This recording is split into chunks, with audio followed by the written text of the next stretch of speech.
Let's talk about Pokemon Sun and Moon, Kyle. How is it? It's good. I like it. It's a good Pokemon game. Okay, what is it good at?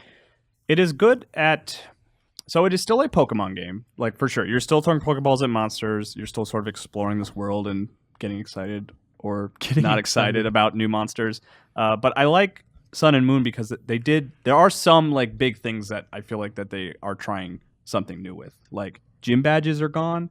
That seems weird. And now they have trials, which are there's still like a lot of combat involved in completing a trial, but there's also like weird stuff that you just don't expect until you get there. Like every single one was kind of a surprise to me of the tasks that I had to do. Like quests? Yeah, like one was like I talk about in the review. Like one is you have to like explore this area to find ingredients to like make a stew to call in this really powerful totem Pokemon, and then that's like the final battle of the trial. Every trial has a battle against a powerful totem Pokemon. It seems weird that my first instinct in a game series that's been pretty formulaic, when they try and shake things up, my first instinct is I'm going to miss those gym battles.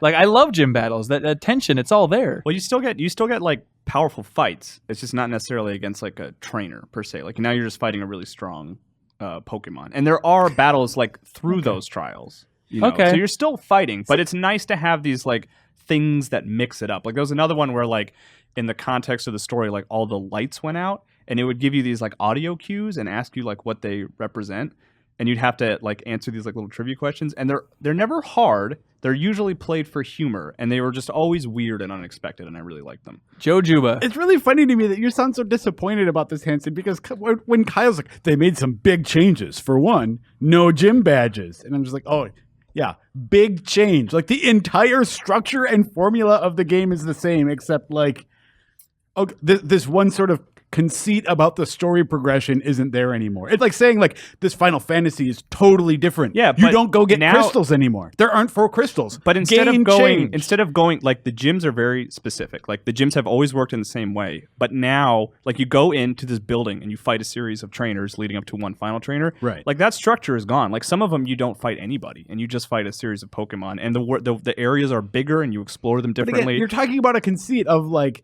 you're still fighting Pokemon. There's just not a theoretical person behind Well, Joe, I think story, right? I think for Pokemon fans, this is a big deal, genuinely. Yeah. But you are coming a little bit from the outside perspective. You're a systems-driven RPG fanatic, and you've dabbled with Pokemon before. Yeah, I've played like the original, the like the first iteration of it, or the reimagining of it. What was it? Like Fire Leaf Green, I guess? Fire Red, Leaf Green. Okay, yeah, GBA. That was the first one that I like really played a lot of.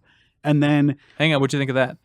I enjoyed it. It was my first, like my first time through a Pokemon game, and it's like, oh, I can see why people like this. As some, because I enjoyed like Persona games and whatever. So it's like, I get the, I get the fun behind the core concept.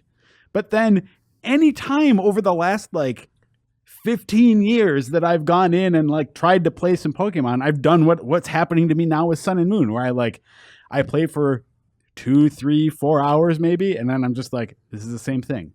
This is the exact same thing. And you haven't done it that many times, but I've done it. I did it with X and Y. I did it with so you did you did play X and Y. Yeah, I played some X and Y. I played some Pearl and Emerald. Diamond and Pearl. Diamond and Pearl, whatever it was. I'm sorry. But they're all very different and easy to remember. Yeah. I agree. It's formulaic, but I think it's a fun formula. I've done it so many times, and it's still like going through the motions. It's still satisfying to slowly trickle out and expand and build up that Pokedex. I guess for me, it's like it just seems like replaying the same game. It's like, yeah, but there's no gyms this time. Well, we can also talk about some of the other changes too. No, here's the only change I want, Joe. I want you to just jump ahead of the curve here and just go ahead and type your own YouTube comments talking about how the bald guy sucks. If you could just beat people to that, you'd really be on the ball. Okay, bald guy knows nothing about Pokemon. Shut off his mic. I guess maybe like you're making valid points, Joe. Like you're still kind of like you have a series. There's like 7 trials. There were 7 gym badges. 8. But like 8. But I mean, the sort of ambiguous thing that's maybe a little difficult to define is like it makes it feel different because you're not just it's like, oh, got a gym badge, time to go to the next gym badge. Like, oh, I finished this trial, I got a new Z move. I don't know what's going to happen at the next place, and that's not something that like I've had with Pokemon for a while. Okay, so there's an element at least. So it's not just purely a progression thing. There's an element of like unpredictability about what's coming next. Yeah, because every trial is a little bit different, and it mixes it up in weird ways. So. And speaking of unpredictable, Z-Move?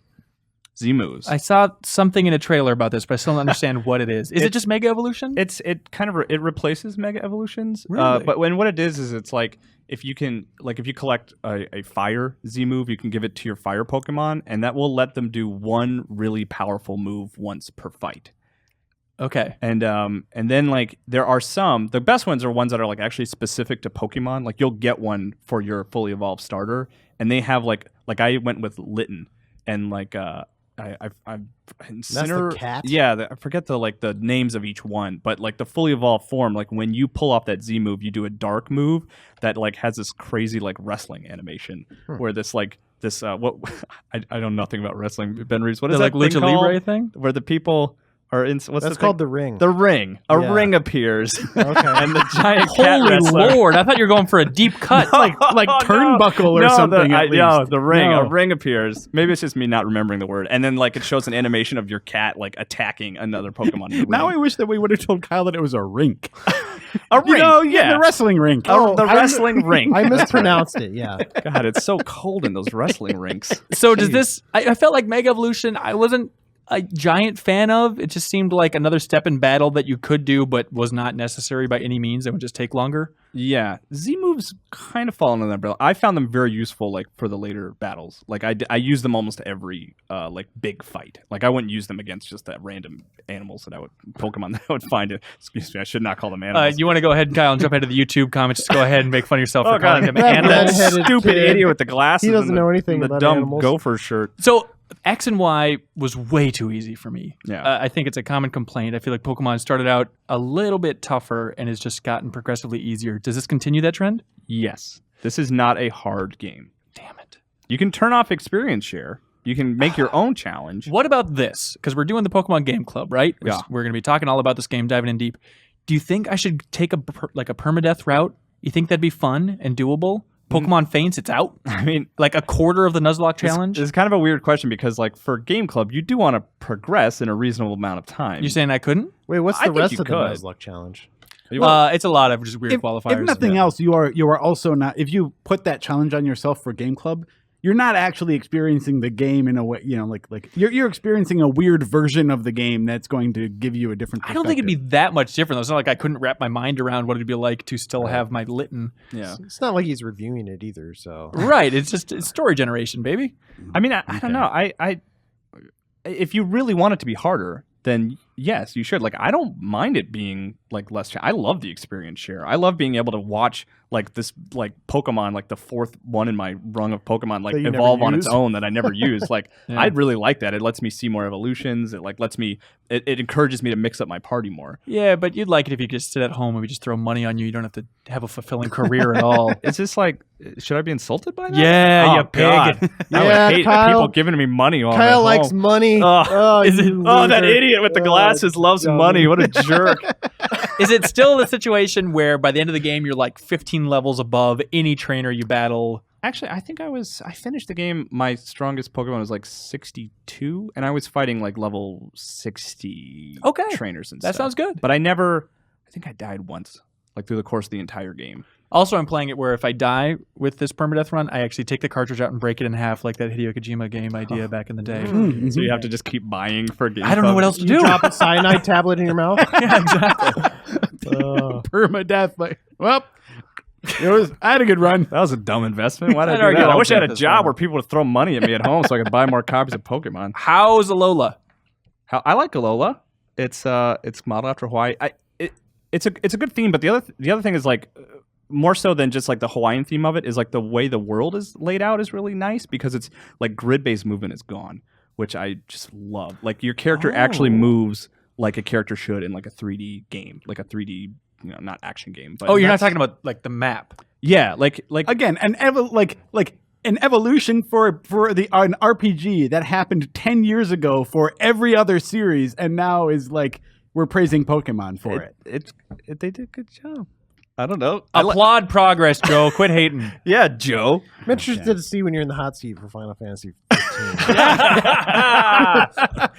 But what I was getting at though is like it's less grid based in the sense where like there were a lot of, even in X and Y and Omega Ruby, like where you have to like go through this line, you have to walk through this grass in order to progress. Like that's not necessarily the case. There's more trails to skip grass if you want. It's easier to avoid the trainers that want to fight you on the trail, because like the screen will actually dim when they're about to make eye contact with you. What? And you can actually like walk away and sometimes avoid them. Like most This of the sounds time, crazy. most of the time you should be fighting them. Like it would be dumb to avoid every fight, but I mean, you almost could avoid like the majority of fights, which I like, because sometimes I just want to get from point A to point B and not have to be stopped every 5 seconds. Are you supposed to feel bad when like a little preschool kid challenges you to a Pokemon battle and you just wipe the floor with them? Oh god, yeah! When you're like level 60 and you go back home, Not even and then now!